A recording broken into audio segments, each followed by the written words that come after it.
Assalamualaikum warahmatullahi wabarakatuh. Bismillahirrahmanirrahim. Alhamdulillahi rabbil alamin.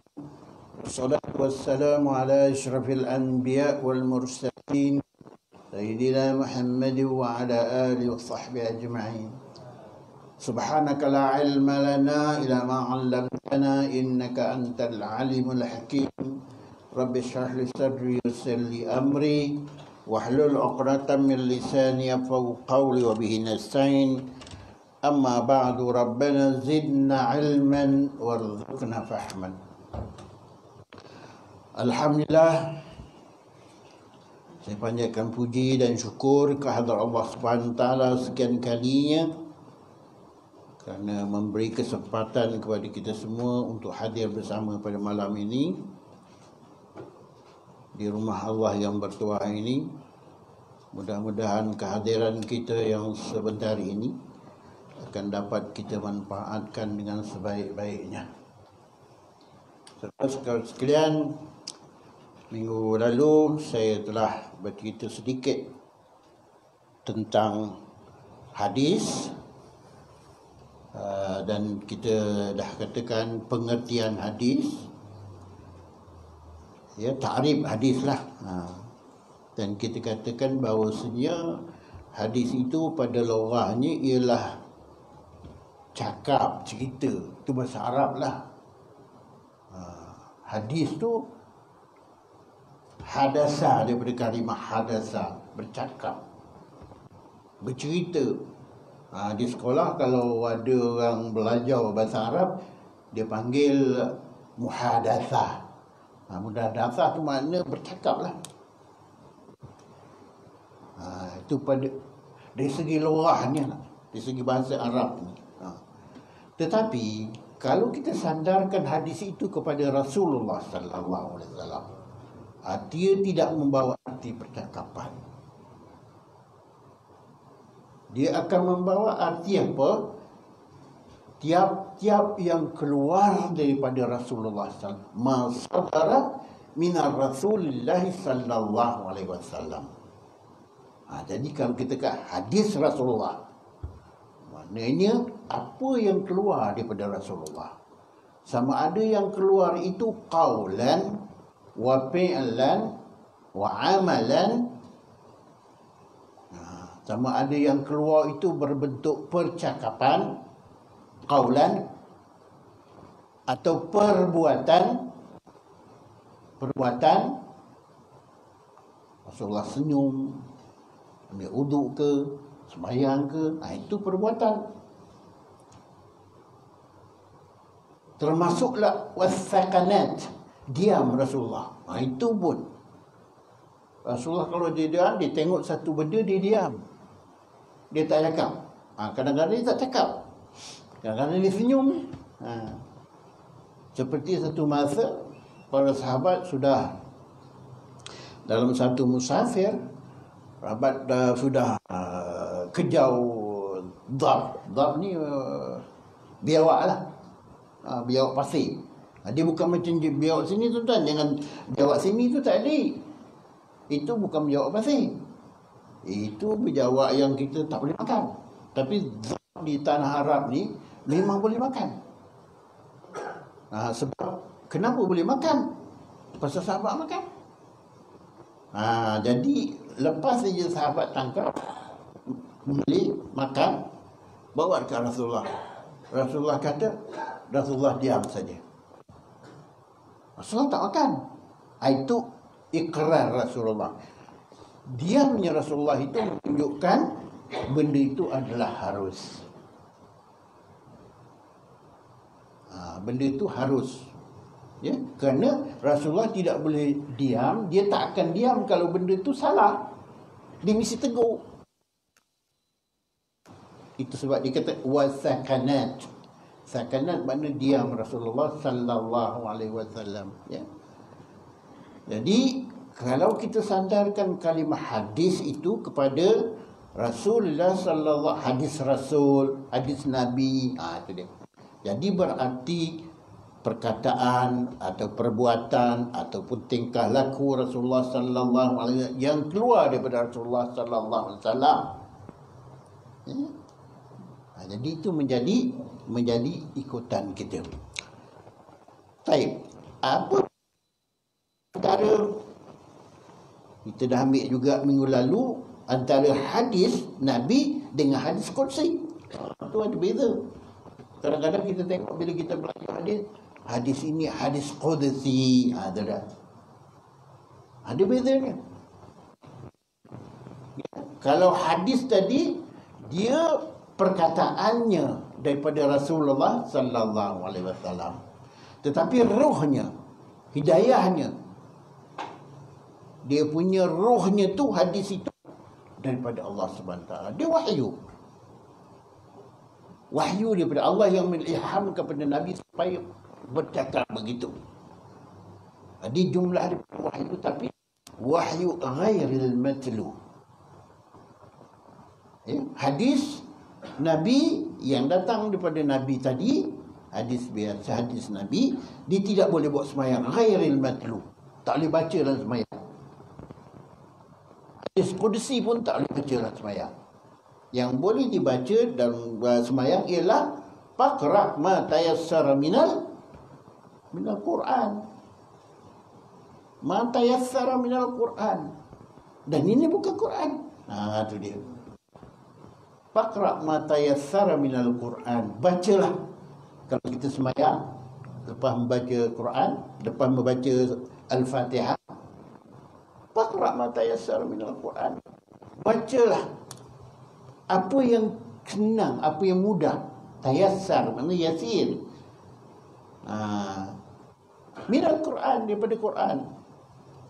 Itu sebab orang selalu baca surah-surah yang pendek. Qul huwallah, Qul a'udzu birabbin, Mughambirannah pun jarang membaca. Qul a'udzu birabbil falaq. Nak panjang Fajr. Nak panjang lagi baca hal ataka hadisul ghasyiyah. Ini surah yang Rasulullah baca lah. Hari Jumaat Rasulullah baca surah ini dengan sabbihisma rabbikal a'la. Gandingkan dua ini, sabbihisma rabbikal a'la dengan hal ataka hadisul ghasyiyah. Ditanya kepada Rasulullah, dia suka sangat baca surah ni. Dia kata surah Al-Ghasyiyah ini menceritakan tentang kehidupan manusia apabila dia dah meninggal dunia dan dibawa ke alam akhirat nanti. Hal ataka hadisul ghasyiyah, wujuhu yawma idzin khashi'ah nasibah tasla naran hamiyah tusqa min aini ta'amun illa. Tak ada makanan kecuali daripada dhari. Dhari ini macam zarqum lah, satu tumbuh-tumbuh betul, duri pula tu. Sini tak boleh, kita nak bayangkan tak ada. Mungkin agaknya macam bunga kertas lah. Sebab pokok kertas pun duri kan. Gitu.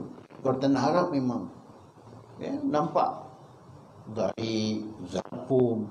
Zarqum ini pokok yang berduri, buahnya rupa manusia. Dahsyat rupanya, tengok pun dah takut, mengerikan. Illa min dhari la yusminu wa la yughni. Makanan tu tidak boleh menggemukkan dan mengenyangkan. La ilaha illallah. Apa nak buat kalau makan tak gemuk, tak kenyang? Apa nak buat? Kita makan di dunia ni nak apa? Nak sihat kan? Nak ada zat. Boleh kita bergerak. Tapi makanan di akhirat ni, hari ini, la yughni la yusminu, tak boleh mengenyangkan. Walai minjuk, dan tidak boleh mengenyangkan daripada lapar. makan tu kerana nak dapat seksa saja. Begitulah tuan-tuan surah ni. Jadi tadi hadis tadi,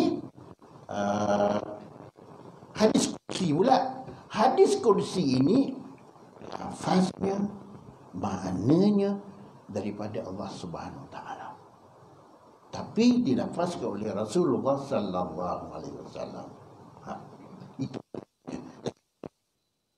memang tidak boleh bawa semayang juga. Dia hadis qudsi. Okey tuan-tuan, kita dah sampai situ. Kemudian tuan-tuan, bahagian hadis, saya nak sentuh sikit bahagian hadis ini. Hadis yang pertama bahagiannya ialah hadis mutawatir. Hadis Nabi SAW pasti ada yang diriwayatkan oleh rawi-rawi yang ramai pada tiap-tiap lapisan sanad. Hadis yang ramai, rawi yang ramai, ada lapisan sanad. Dia hadis nak mutawatir ni, mesti setiap lapisan sanad itu ada. Rasulullah tu yang topnya, lepas tu pindah kepada sahabat, pindah kepada tabi'in, lepas tu golongan tabi'in, lepas tu at-tabi'in tabi'in. Oleh kerana itu, kalau cicir satu golongan, misal kata daripada Rasulullah, tak ada golongan sahabat, hadis itu dikira hadis lemah. Dipanggil hadis itu hadis lemah, dhaif. Bukan maudhu', hadis dhaif. Wa mursal, hadis itu hadis mursal. Wa mursalun minhu sahabiyyu saqat. Hadis mursal itu golongan sahabat tak ada, golongan tabi'in saja. Tabi'in apa dia? Tabi'in orang yang berjumpa dengan sahabat, tapi dia tak jumpa Rasulullah. Dia berjumpa dengan sahabat. Sahabat pula yang berjumpa dengan Rasulullah. Bukan syarat nak menjadi sahabat, bukan berjumpa saja. Syaratnya dia berjumpa Rasulullah sallallahu alaihi wasallam dan beriman dengan Rasulullah sallallahu alaihi wasallam, beriman dengan kenabian Nabi Muhammad dan beriman dengan Allah. Oleh kerana itu Abu Jahal tidak dinamakan sahabat. Abu Jahal tak, Abu Lahab pun tak dinamakan sahabat. Pasal dia berjumpa Rasulullah, tapi tak beriman.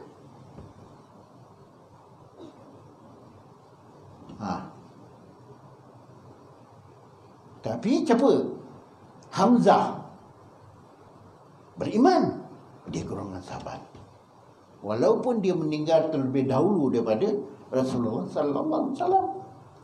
Ibni Abbas ataupun bapa saudara Rasulullah sallallahu alaihi wasallam, Abbas, dia golongan sahabat sebab dia berjumpa Rasulullah dan beriman dengan Rasulullah sallallahu alaihi wasallam.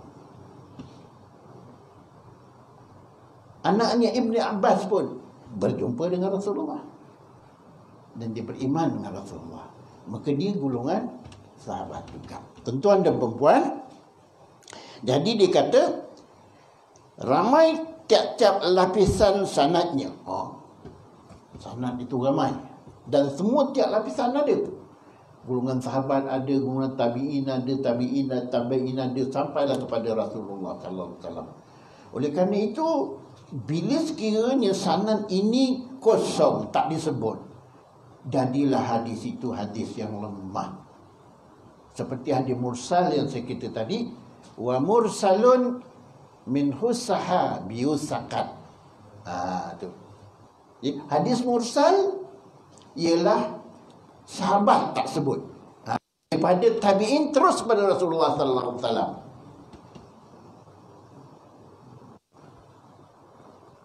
Itu mursal. Mu'an'anun ka'an, itu hadis mu'an'an. Rawi ini tak disebut. Mu'an'anun an Sa'idin ankaram wa mubhamun ma fi rawin lam yusam. Ini siapa belajar matan Baiquniyah adalah matan Baiquniyah ni ialah matan yang menceritakan tentang mustalah hadis. Wasahihu ma'rufu turkan wa ghadat rijaluhu lakas sahih istaharat. Siapa belajar bahasa Arab, okeylah, dia tahulah matan Baiquni, matan Baiquniyah. Orang lagi baca Arab dulu tuan-tuan. Tadi saya nampak Ustaz Usuk. Mana dia? Ada Ustaz Usuk tu belakang. Duduk sini Ustaz, duduk sini. Ya, siapa yang mengaji surah Arab? Saya mengaji surah Arab dulu tak. Bapak Ustaz Usuk tu pun saya kenal. Cikgu Usuk, kenal sangat saya. Lalu hari-hari depan rumah dia. Ya. Tu belajar di sekolah mana? Sekolah Madrasah Lugha Arabiyah Tangkap. Itu dia sekolah saya dulu. Di sanalah saya mengaji Baiquni, baca orang belajar Arab ni nahwu dia kena baca nahwu wadhih mula-mula. Tapi kalau dah pergi ke ma'had, dia akan baca matan alfiyah. Matan alfiyah. Dah dulu cakap matan alfayah. Memang payah sungguh.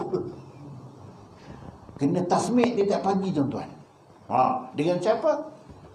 Anak guru saya Ustaz Arifin Awang, orang Kelantan.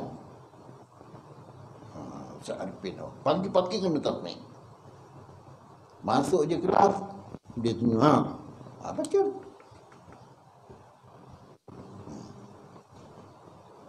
Dia duduk Ustaz Arifin tu. Terus sekali dia kata apa? Inta menengok pun tak boleh baca. Rupanya dia tunduk tu dia nampak orang dah meninggal lah dia. Jadi matan Baiquni ni penting tuan-tuan, kerana matan Baiquni ni dia menceritakan mustalah hadis. Ya, mustalah hadis. Orang dulu, ulama kita dulu, dia menghafal kitab-kitab ni melalui matan. Kalau mustalah hadis dihafal matan Baiquni. Kalau fiqh ada, saya lupa nama kitab di matan apa. Ya. Kalau nahwu Alfiyah bin Malik. Begitulah tuan, banyak matan, macam-macam matan ada. Lebih daripada 11 matan. Yang mesti dihafal lah. Hari-hari menghafal popak macam burung apa? Burung kakak tua kan. Gitu. Itu sebab dia ingat kan. Jadi dia memecahkan masalah-masalah fiqh dengan matan itu. Masalah-masalah hadis bila disebut je sahihu ma'rufu tarkan wa ghadan. Hadis sahih itu ialah hadis yang perawi-perawinya masyhur, terkenal. Itu dia. Daripada matan tu lah dia tahu tentang ni. Jadi di sini dan kita tak menghafal matan, kita baca sini tuan ya. Sehingga kepada bilangan yang mustahil pada adat mereka boleh berpakat melakukan dusta. Itu hadis sahih lah. Hadis yang sedemikian riwayatnya dipanggil hadis mutawatir. Itu dia. Hadis mutawatir hadis yang paling tinggi sekali. Ataupun hadis dikumpulkan oleh Imam Malik dalam kitabnya. Ya, namanya Muwatta Ibni Malik. Muwatta Ibni Malik. Siapa ada baca kitab ni, dia 11 jilid ke atau 9 jilid gitu lah. Muwatta Ibni Malik. Imam Syafi'i, kitab ini dia baca dalam masa 3 bulan. Hebat tuan-tuan. Muwatta Ibni Malik. Kitab ini belum diterjemahkan di dalam bahasa Melayu. Yang dah ada terjemah dalam bahasa Melayu, Sahih Bukhari. Itu pun baru berapa jilid dah. Tak sampai 5 jilid. Sahih Bukhari ada, Sahih Muslim pun ada, saya ingat baru 2 jilid, 3 jilid baru diterjemahkan. Jadi kalau siapa yang nak baca kitab Sahih Bukhari dalam bahasa Arab, bahasa Melayu baru 2 jilid, 3 jilid diterjemahkan, tuan-tuan, ya. Baik. Hadis yang pertama tadi hadis mutawatir. Hadis mutawatir ni boleh berhujah dengan dia. Apa pentingnya kita nak tahu hadis ni? Martabat hadis ni. Kerana kita nak berhujah dengan dia. Nak buat dalil. Macamlah kita belajar hukum air. Amalah kita belajar dengan najis. Kenapa kita mesti belajar kategori najis? Najis lah, sudah lah. Tak. Mesti tahu kategori najis tu. Kerana apa? Kerana tiap-tiap najis itu ada cara mencucinya. Kalau kita tak tahu dia, kita bantai saja, buat najis tu mughalladhah, kita cuci dengan air, betul. Jadi mutanajis lagi benda.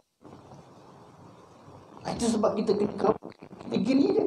Oleh kerana itu, ulama dah menentukan najis itu terbagi kepada 3. Yang tinggi sekali, najis mughalladhah, najis berat.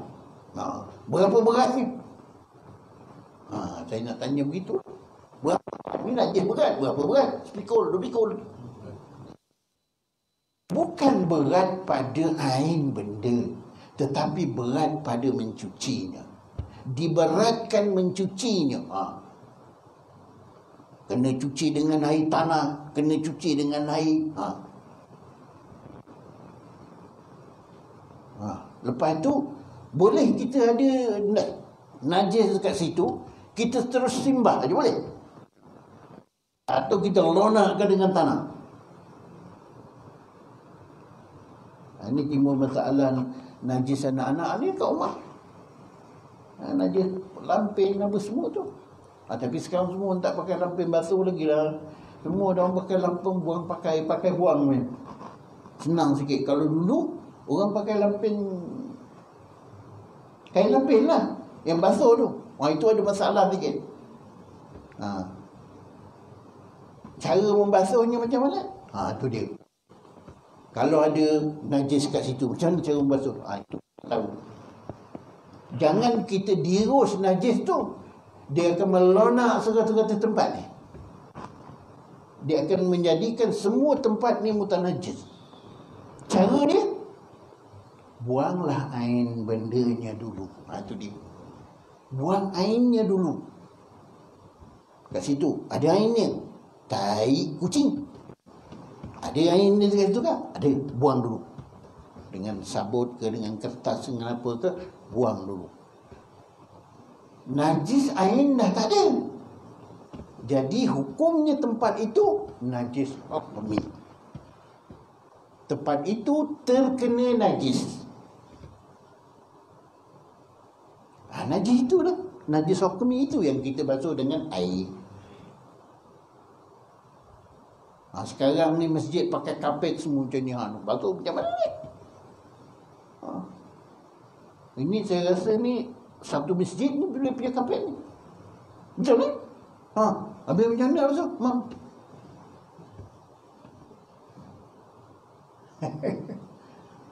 Itulah. Itu pasal Saudi tu dia tak pakai kapet besar. Dia pakai kapet boleh gulung.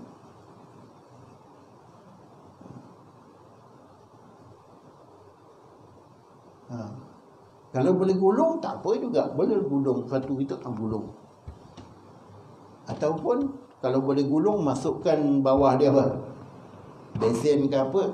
Buang air dia, cucurkan air situ, dadah besen kat bawah, lepas tu lalukan air, suci tempat tu. Kalau tak boleh tarik macam mana aku nak buat? Ha? Kena potong. Potong. Itu sebab kita tengok masjid negeri tu berpotong sana, potong sini, potong kat belakang. Pasal apa? Ada najis. Kadang-kadang kucing masuk, bawa anak, berak dan sebagainya. Benar? Jadi itu sebab kita kena belajar kategori najis. Tengok ini, ini najis. Anjing. Dah parah anjing. Ini najis darah. Gitulah.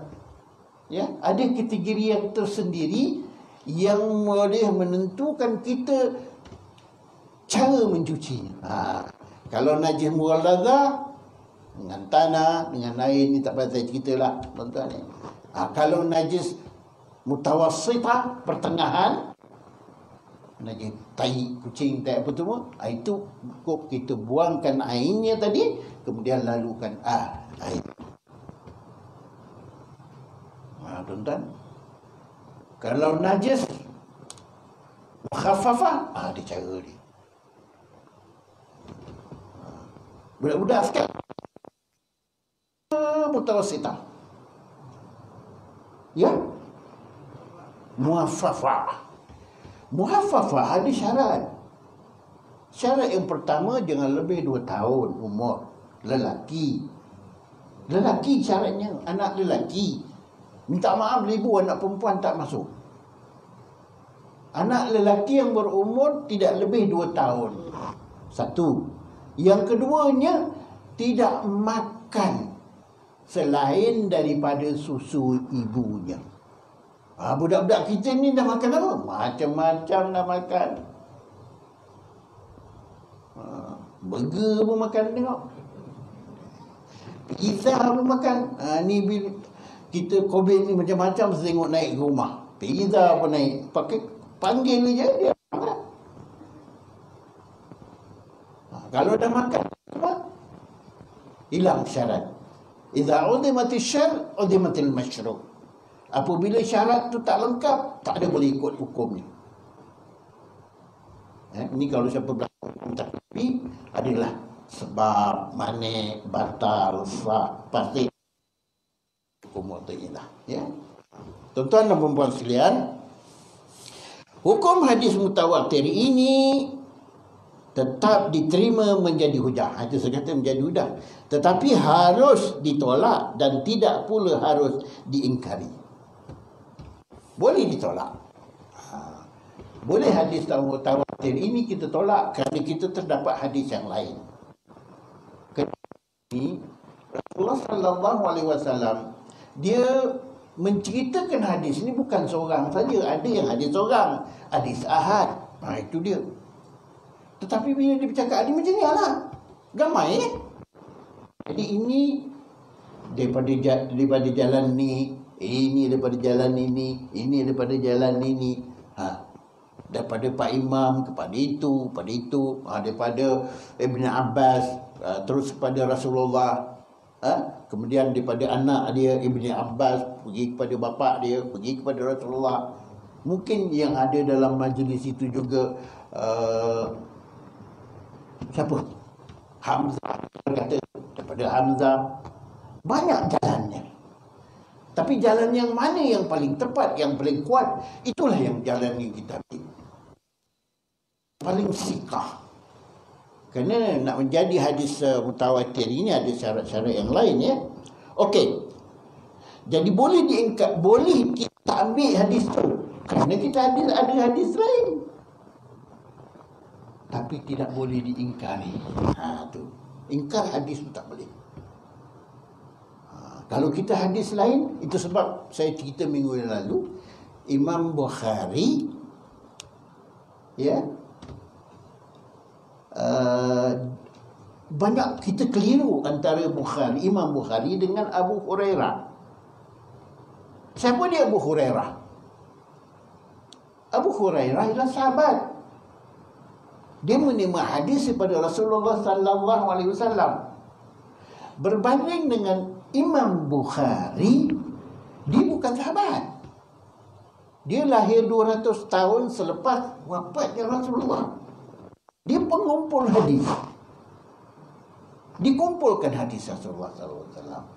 Sebab apa dia kena kumpul? Kerana pada ketika itu banyak para sahabat yang dah meninggal dunia. Kerana banyak peperangan dan sebagainya. Banyak sahabat yang menghafal hadis telah meninggal dunia pada ketika itu. Dan dia berpendapat bahawasanya kalau tidak dikumpulkan hadis-hadis ini satu hari nanti akan hilang. Jadi dikumpul. Kumpul. Dia dapat satu hadis, dia pergi cari. Ini jalan ni, jumpa ni. Kau ambil daripada mana ni? Pada ni, apa ni? Betul tak hadis ni? Qala Rasulullah sallallahu alaihi wasallam, an-nikahu sunnati faman tengok satu-satu. Mungkin ada hadis yang lain, mungkin lain dia punya bahasa ni. Man lam ya'mal bi sunnati falaysa minni. Jadi dicek satu-satu. Bila dia dah dapat, ditulis, barulah dia bawa balik ke Madinah dan dia bersembahyang 2 rakaat di makam Rasulullah sallallahu alaihi wasallam dan dia akan mendapat lampu hijau daripada Rasulullah lah. Dia mimpi Rasulullah, barulah ditulis hadis itu dan dikatakan hadis itu hadis yang sahih, tuan-tuan ya. Baik, itu hadis mutawatir. Kalau hadis itu tak mutawatir, dia akan jatuh hadis yang kedua, dia hadis hasan, dan ketiga hadis dhaif. Ya. Dan ada pula hadis yang riwayatnya tidak sampai kepada bilangannya tersebut. Maka hadis itu terbagi kepada 3 bahagian. Hadis sahih, hadis hasan, dan hadis dhaif. Hadis sahih ialah hadis yang cukup pada 5 syarat. Ini syarat dia. Ini syarat dia. Syarat yang pertama nak menjadi hadis sahih, iaitu tiap-tiap riwayatnya itu berhubung di antara satu dengan yang lain daripada awal sanad hingga ke akhir. Tiada ada riwayat yang gugur tidak disebut. Saya nak buat contoh begini. Kalau saya meriwayatkan hadis, ya, daripada bapa saya, daripada datuk saya, daripada moyang saya, itu mutawatir. Semua golongan dia. Tapi kalau saya riwayatkan hadis itu daripada saya terus pergi kepada moyang saya, bila saya jumpa moyang saya?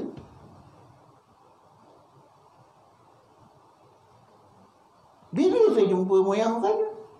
Tabi'in, dia tak jumpa Rasulullah. Dia meriwayatkan anna Rasulullah sallallahu alaihi wasallam. Dia tak jumpa Rasulullah. Tapi dia meriwayatkan kepada Rasulullah. Bila dia jumpa Rasulullah? Tak. Itu sebab hadis itu tak boleh pakai. Dia mesti ada golongan dia, bapa dia, datuk dia berjumpa dengan Rasulullah. Ya. Dia tabi'in, bapa dia, golongan sahabat terus kepada Rasulullah sallallahu alaihi wasallam. Itu barulah dipanggil hadis itu berturut-turut rawinya, tak gugur. Okey. Kalau gugur, tak ada syarat lagi, tak jadilah dia hadis sahih. Yang kedua, syarat yang kedua, tiap-tiap orang rawi dan sanad itu bersifat cukup adil. Ini penting. Okay, adil. Ni adil ini ialah amanah. Amanah dalam menyampaikan ilmu hadis. Begitu juga kita kena beramanah dalam menyampaikan ilmu. Dipanggil amanah ilmiah. Siapa ada ilmu, siapa yang ada diberikan nikmat oleh Allah SWT. Kerana ilmu ni nikmat, tuan. Allah berikan tiap seorang nikmat paling besar. Niatlah dia beramanah. Ya, kadang-kadang Allah gandakan nikmat. Oh, ada banget. Betul? Banget. Lepas tu kalau kita nak sambung lah. Kita ambil fadilat bang. Bila berayat fadilat azan.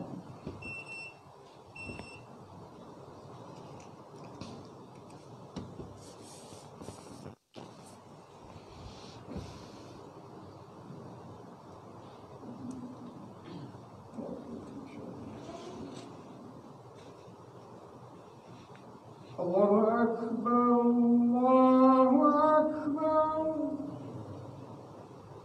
Allahu Akbar,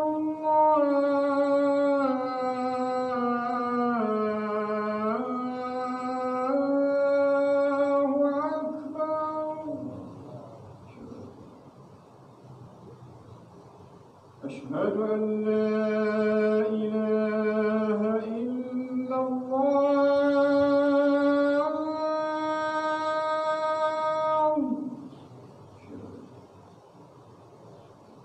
أشهد أن لا إله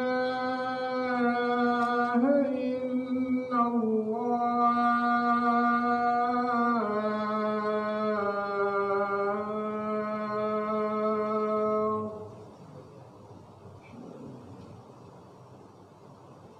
أشهد أن محمدا رسول الله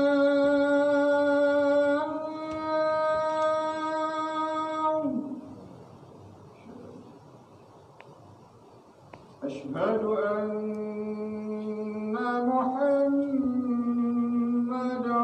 رسول الله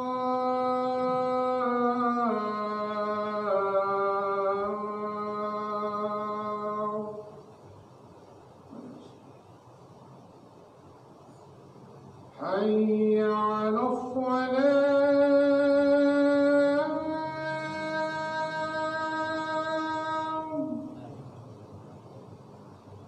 حي على الصلاة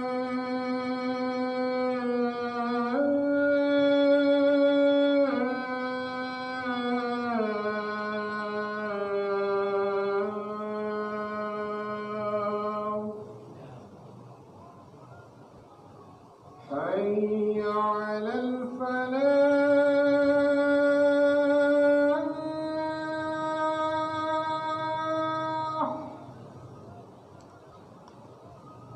حي على الفلاح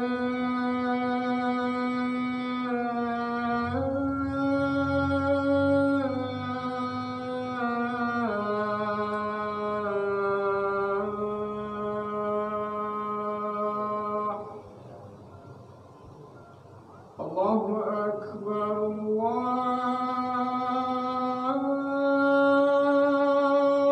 أكبر لا إله إلا الله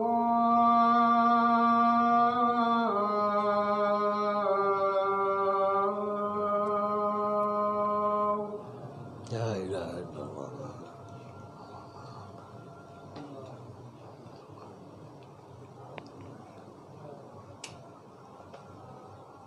Baik. Jadi syarat yang kedua untuk membolehkan sesuatu hadis itu dikatakan dia hadis sahih ialah hendaklah rawi hadis itu adil. Adil. Adil lawannya apa? Zalim. Adil lawannya zalim. Kerana ilmu yang kita dapat ini adalah amanah. Ya. Jadi apabila tuan-tuan membaca hadis, itu adalah ilmu untuk amanah. Sebab Nabi kata, barang siapa yang mencari ilmu hadis, ilmu agama ini, dia mewarisi para nabi. Dia mewarisi pada nabi. Kerana ilmu ini diwarisi daripada Nabi sallallahu alaihi wasallam. Pernah satu masa berlaku di Masjid Madinah, lepas sembahyang Rasulullah biasa beri kuliah, dan sahabat pada ketika itu kebanyakannya dah keluar, dah keluar untuk berniaga. Di depan Madinah tu, depan masjid tu ada pasar. Jadi dia orang pergi berniaga. Jadi tak ada orang yang nak dengar Rasulullah bercakap. Jadi sahabat pergi tau. Rasulullah nak bagi ke pesaka. Lama datang berterbas balik. Tunggu-tunggu Rasulullah tak ada bagi pesaka. Tunggu-tunggu tak ada. Yang Rasulullah bagi ialah hadis dan sebagainya. Sahabat bertanya, mana pesaka dia? Dia kata, itulah pesaka Nabi. Itu sebabnya barang siapa yang belajar ilmu-ilmu agama ini, mempelajari hadis dan sebagainya, dia mewarisi nabi-nabi. Sudah pastilah barang siapa mewarisi nabi ini, dia akan bahagia kehidupannya di dunia. Kerana tidak ada dalam perkataan-perkataan nabi itu benda yang salah. Dia hanya memandu kita ke jalan yang benar. Jadi adil tuan-tuan, la'annya ila zalim. Oleh kerana itu Rasulullah pun mengingatkan, barang siapa yang nak baca hadis, dia kata, man kadzaba alayya falyatabawa maq'adahu minan nar. Barang siapa yang mendustakan aku tak cakap, dia kata aku cakap. Falyatabawa maq'adahu minan nar, maka dia menempah tempatnya di dalam neraka wayaf. So hati-hati. Oleh kerana itu tuan-tuan, ada di antara kita yang kadang-kadang kita bercakap hadis au kama qal, itu dia sebagai backup, diri kita. Rasulullah bersabda begini, au kama qala Rasulullah sallallahu alaihi wasallam, ataupun sebagaimana yang Rasulullah kata. Tak ada, kita bukan hafiz, kita bukan semua menghafal hadis. Okey tuan-tuan ya. Yang kedua ialah hendaklah adil. Rawi itu adil. Yang ketiga, bersifat cukup dhabit. Ini satu lagi. Dhabit ni ingatan. Dia bergantung dengan rawi. Ingatan dia kuat.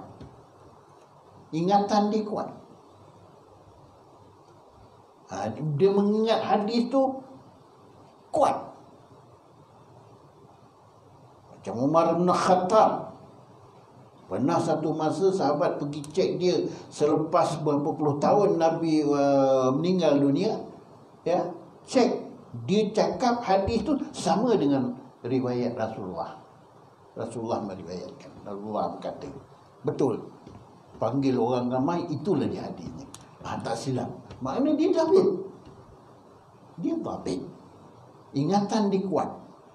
Tapi ingatan kita tak kuat. Jadi macam mana kita nak kekalkan tuan? Kitab. Itu dia. Di ujung tu dia disebut. Dia kata, sifatnya dhabit artinya cukup kuat ingatannya, atau rapi simpanan kitab yang ditulis hadis di dalamnya. Inilah dia tuan, sebab yang saya kata, kita kena miliki hadis. Bukan setakat kita nak baca di masjid ini, tidak. Mungkin hadis yang kita akan belajar ni tuan-tuan, seumur hidup tuan-tuan akan jumpa sekali saja. Tak jumpa lagi. Tak jumpa. Itu sebabnya bila kita membaca hadis, kita kena baca satu persatu. Kalau kita tak dapat hafal pun tak apa, tetapi kita ambil jiznya saja. Jiz itu yang boleh kita beramal dengannya. Adapun hadisnya susah kita nak baca tuan-tuan. Kita nak hafal, takut lari. Tapi ambil jiz, pegang jiz. Ada beberapa hadis yang saya belajar masa sekolah menengah dulu.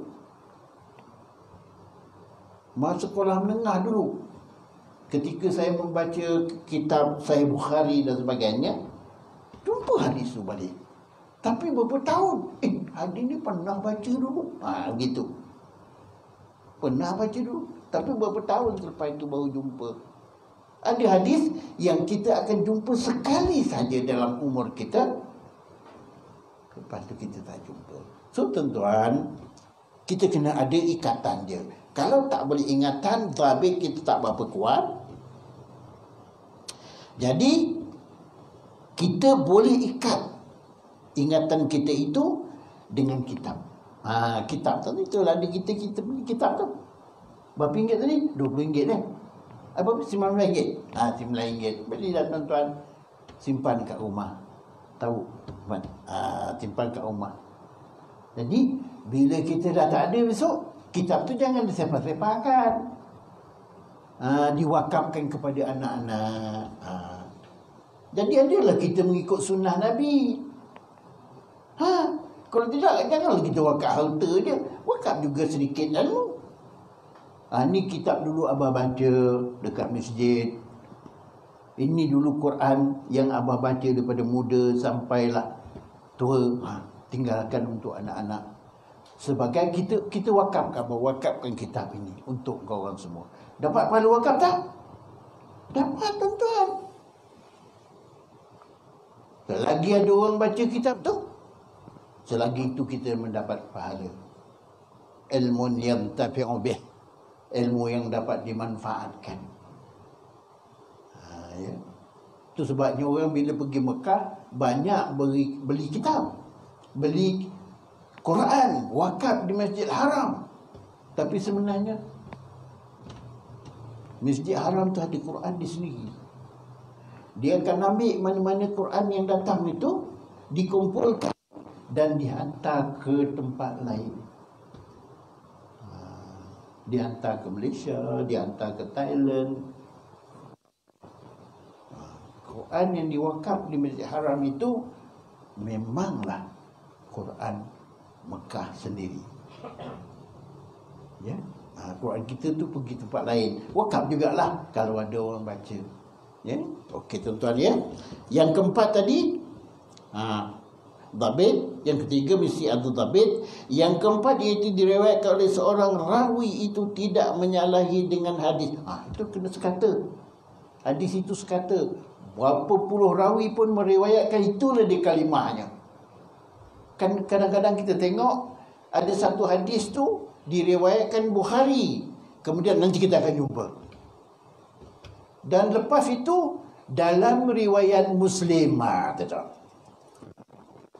Imam Muslim pula meriwayatkan ada tambahan. Tu dia. Kita akan jumpa semua tu. Nanti saya akan tunjukkan mana satu hadis. Ya, itu akan membawa, bila kita tengok hadis-hadis nanti akan menerangkan tentang perkara-perkara ini juga.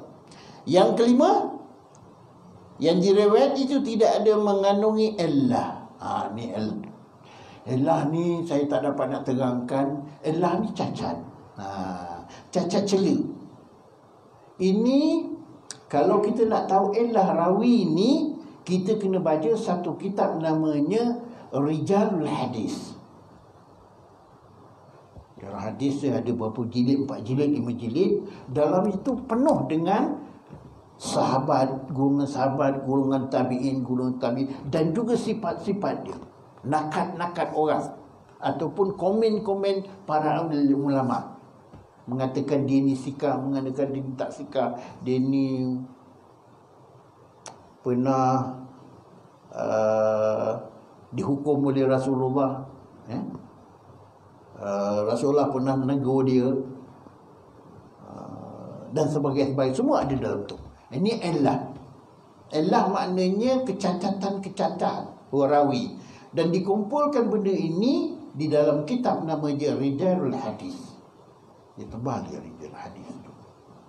Kita boleh rojok. Kalau kita ragu-ragu, kita boleh rojok. Berkenaan ini pun dia diterangkan tuan-tuan. Berkenaan dengan soal illah ini memerlukan kupasan yang agak panjang, yang tidak sesuai dengan keadaan lembaran-lembaran yang terhad ini. Kan dia banyak ceritanya tuan-tuan. Dia akan mengangkumi 5 benda ini tadi. Rawi ini begini, rawi ini begini, dia ni sikar ke tidak, dia ni dhabit ke tidak. Apa yang menyebabkan ulama mengata dia tak dhabit? Dia bawa semua tu, sifat-sifat itu. Kemudian inilah orang yang duk kaji hadis-hadis ini sahih, ada elah, ada apa, ada nakat ataupun tidak, tuan-tuan ya. Saya ingat hadis hasan kita simpan dulu, insya-Allah minggu akan datang kita akan sentuh. So, dah selesai hadis mutawatir. Kita dah selesai hadis mutawatir itu ada 3 jenis. Yang pertamanya hadis sahih, yang kedua hasan, yang ketiganya hadis dhaif. Ini belum sentuh lagi. Hadis hasan belum, kita baru satu saja, hadis sahih.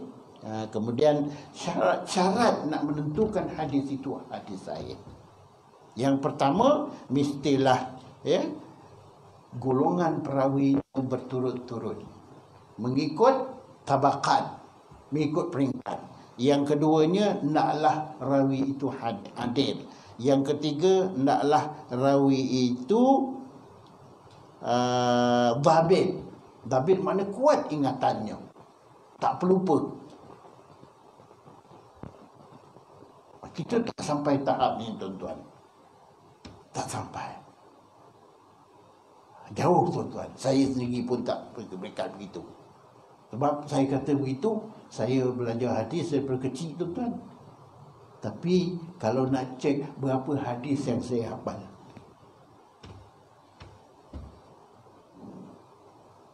maka itulah lemahnya kita. Ya. Tapi hadis adalah hujah. Kita beramal dengan apa hujah kita? Kita beramal mengikut apa? Mengikut Quran, mengikut sunnah, atau mengikut apa? Kalau hadis tak hafal, macam mana kita nak berhujah? Ada orang membaca hadis 60 tahun, satu hadis tak hafal. Begitulah kelemahan yang ada pada kita. Dahsyat. Inilah ilmu yang akan hilang cepat. Ini juga orientalis buat. Orientalis gunakan ini jugalah. Contoh, mereka mengkritik Abu Hurairah. Mengkritik Abu Hurairah. Tuan-tuan bacalah kritik Abu Hurairah ni dalam internet pun ada. Ada 5 perkara yang dikritik Abu Hurairah. Yang pertama, Abu Hurairah dia meriwayatkan hadis yang sahih hampir 5,000 hadis. Sedangkan Abu Hurairah berjumpa dengan Rasulullah hanya 4 tahun setengah. Kenapa Sayyidina Umar tidak meriwayatkan hadis yang macam itu? Hadis Umar meriwayatkan lebih kurang dari 500. Abu Bakar pun kurang begitu. Sedangkan Abu Bakar berkecimpung dengan Rasulullah daripada awal. Ini kerja orang tadi.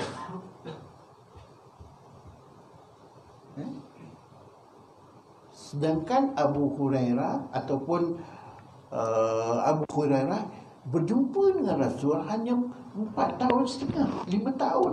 Dalam masa 5 tahun dia menghafal 5,000 hadis. Masalah ke? Orang yang hidup dengan Rasulullah hampir 12 tahun tak dapat. Siapa dia? Abu Bakar. Tengok dalam kitab berapa banyak Abu Bakar meriwayatkan hadis. Umar berapa banyak meriwayat? Osman. Itulah tuan-tuan, jaga baik. Dia ni dia menggunakan dalil-dalil hadis-hadis yang mengatakan Abu Hurairah ni pernah dihukum oleh Rasulullah, hukum sebat. Rasulullah tanpa dia kerana dia tersalah menguruskan Baitul Mal, tersilap. Jadi dia tak sikap, dia tak adil. Boleh ke yang tidak adil, yang cuai, tidak amanah meriwayatkan hadis? Dan hadis itu hadis sahih. Inilah kerja dia tu. Tapi semua ini telah dijawab oleh para alim ulama kita berhubung dengan taksikah tadi. Memang Abu Hurairah sendiri pun pernah bermohon kepada Rasulullah, "Ya Rasulullah, engkau doakanlah aku supaya aku dapat menghafal hadis. Kerana aku ni pelupa, ya Rasulullah." Jadi senjata ini, bullet itu dia bagi pada kita balik. Gentam kita balik. Ada hadisnya. Abu Hurairah mengadu ke Rasulullah, dia susah nak menghafal hadis. Ya. Dia kata, aku ni pelupa, tolonglah doakan. Dan Rasulullah doakan, ya Allah pakai hufiddin alim ta'wil dan sebagainya. Maka alim dia. Ini doa Nabi, kita pegang pada itu. Kerana doa Nabi itu mustajab. Orang-orang barat mana dia pegang itu? Dia tak pegang tu.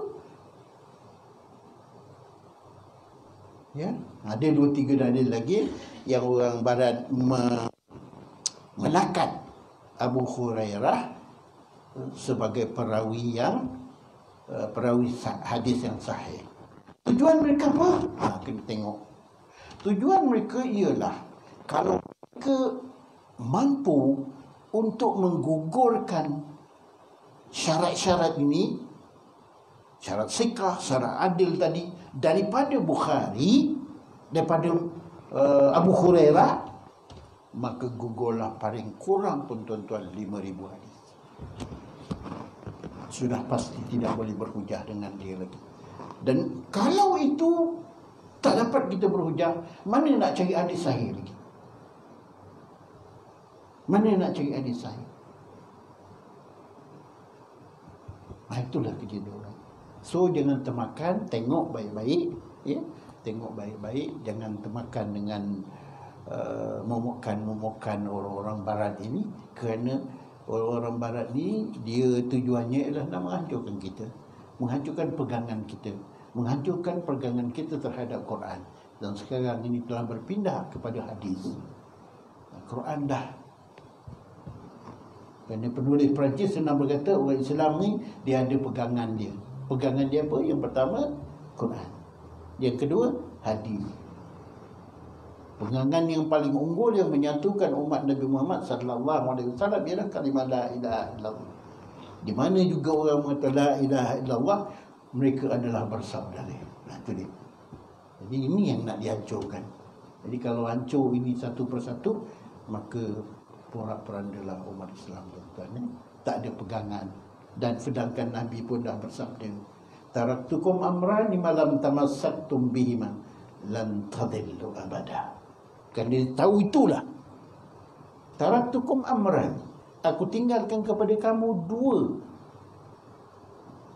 perkara, Quran dan hadis. Selagi engkau berpegang dengannya, engkau tak akan sesat selama-lamanya. Jadi dia tahu kalau orang Islam berpegang dengan ini, tak akan sesat, tak akan porak-poranda macam sekarang. Jangan. Itulah usaha mereka untuk menggoyahkan pegangan kita terhadap Al-Quran dan hadis. Bila kita dah goyah, bila kita dah berterabur, pecah perintah. Ini dasar orang barat. Pecah dan perintah.